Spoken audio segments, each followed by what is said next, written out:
After the storm kind of ended, I was stuck at home in Sugar Land, Texas, right near the Sugar Land airport.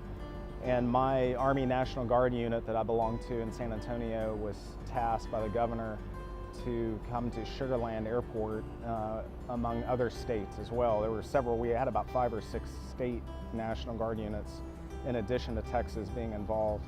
And they sent about 17 aircraft to Sugar Land Airport, and I was the closest flight surgeon with the Army available at the time, and I live right down the street. So I talked to my commander and told him I'd be there whenever he needed me. And so I headed over there, I guess it was the 30th of August.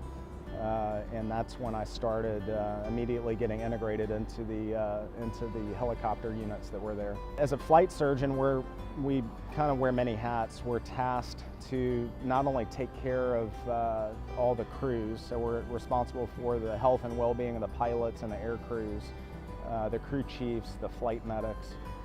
In addition to that, we're also responsible for medical oversight of the flight paramedics and the procedures and the protocols that they work under for the U.S. Army. And so my commander tasked me to fly with the medevac unit that was there out of Utah, oddly enough. So I'd never met this crew before, but we train the same in every state. So we can jump on any state National Guard's aircraft and be able to perform the duties that they're all trained to perform. And so I was tasked to fly with the medevac unit on search and rescue missions near Beaumont, Texas. That was our area of responsibility, was from Houston all the way to Beaumont. And so we concentrated where most of the helicopter rescues were taking place, which was outside of Beaumont and Orange, Texas, and Port Arthur.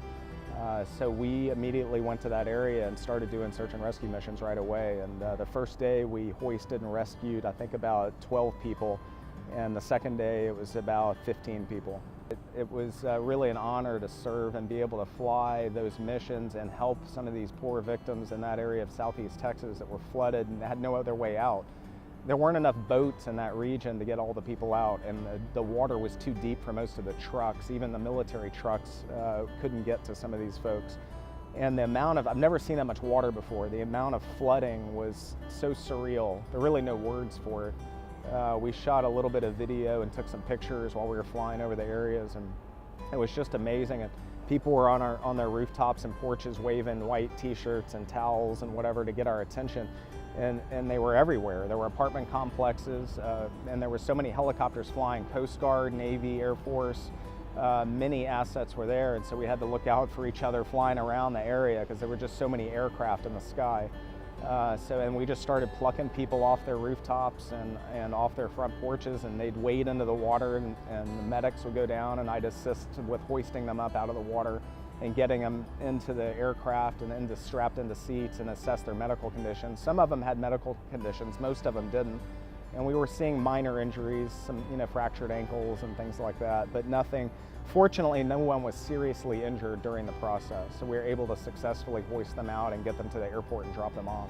I grew up in Houston, and like everyone from this area or who's lived here for any particular amount of time knows that even with a few inches of rain, we can flood in Houston. But what the media didn't talk about was a lot of the areas east of Houston that really got very deep flooding. Many areas, and we flew over neighborhood to neighborhood to neighborhood and the outskirts and way out in the suburbs, and most of that region was underwater completely, up to the rooftops.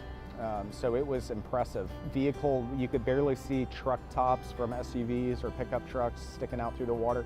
Some of them were completely submerged underwater. But you could see flying over those areas how devastated that region of Texas was.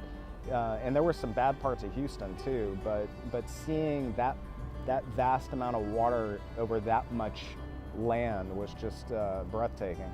After we would pick these victims up and get them to safety, and we would land at Brooks Airport in Beaumont to refuel, and just the amount of resources there to welcome us and take care of not only the people that we rescued, but also taking care of all the first responders and military personnel that were out there putting their lives on the line to save all these other people. That was impressive. It was exhilarating. It was emotional at times. Just victims giving you a hug, other people coming up and offering you, support and food and drinks. And it was just the amount of resources involved over in that part of Texas was incredible. And so that to me was really special to see how many people just came out and volunteered even from the community. They were out at the airports volunteering, bringing food to all these soldiers and law enforcement officials and EMS and fire. It was amazing. Everyone really came together. So the cohesiveness of the Texas community was really impressive. Here at the Sugar Land Airport, in my own community where I live, every day I showed up to the airport to work, there was breakfast, lunch, and dinner delivered from people in the community. Restaurants were bringing us food. Even the fire department brought us spaghetti one evening. Even they felt bad for us. So, to see people in the community that were just baked cookies, I mean, they were bringing the soldiers all sorts of food and drinks, and it was just really amazing. And they were impressed. All the soldiers, they couldn't believe it. They'd never seen that amount of support coming out of the community before to help. So it was really impressive. So it made you proud to be in Houston and proud to be a part of this community. It's very giving.